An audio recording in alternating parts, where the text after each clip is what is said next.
मला वाटतं आता ह्या विषयावर खूप देशभर महाराष्ट्रात देशभर आंदोलनं चालू आहेत आणि बहुधा माहीत नाही मला, पण जितेंद्र आव्हाडांनी पण त्याच्यामध्ये बहुधा दुःख व्यक्त माहीत नाही मला, ते पुन्हा म्हणते की दिलगिरी व्यक्त केली.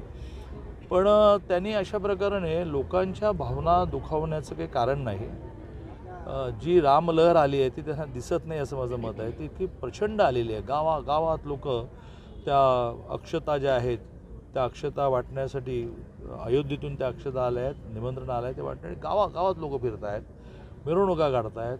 22 तारखेला दिवाळी आणि पाडव्यापेक्षा सुद्धा मोठी तयारी करत आहेत. लोक घरावर गुढ्या उभ्या करणार आहेत, लोक घरासमोर दिवे लावणार आहेत. अशा वेळेला हे म्हणण्यातून त्यांना काय बेनिफिट मिळणार आहे मला माहीत नाही, पण अत्यंत चुकीचं वाक्य आहे आणि त्याचा निषेध संपूर्ण देशभर चालला आहे. दादा, लोकचकडून काल असं वक्तव्य केलं की महायुतीमध्ये आमचं नातं फार घट्ट नाही, म्हणजे कुठेतरी महायुतीतील घटक पक्ष नाराज आहेत, कुठेतरी बाहेर पडण्याची तयारी करतात, तुम्हाला वाटते काय? असं बिलकुल नाही. कारण कसं असतं की एखाद्या कुटुंबामध्ये एखादा मुलगा असा असतो की तो मुलगा हट्ट धरतो, तो मुलगा आपला हट्ट प्रगट करतो, पण तो त्या कुटुंबाच्या शिस्तीच्या बाहेर नसतो.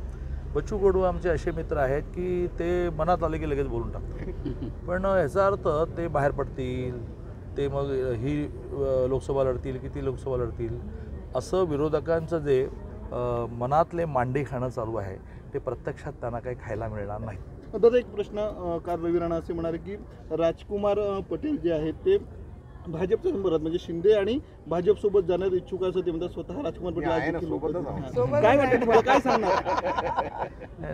नाही, मला वाटतं बच्चू कडूंच्या बरोबर राजकुमार पटेल असल्यामुळे बरोबर ना, मग ते बच्चू कडू तिकडे म्हटलं ते असतात. चला. देश विदेशातील प्रत्येक घडामोडींचे लाईव्ह अपडेट मिळवण्यासाठी आता साम टीव्हीच्या सर्व सोशल मीडिया प्लॅटफॉर्मला लाईक, फॉलो आणि सबस्क्राईब करा. तसंच सर्व नोटिफिकेशनसाठी बेल आयकॉन प्रेस करायला विसरू नका.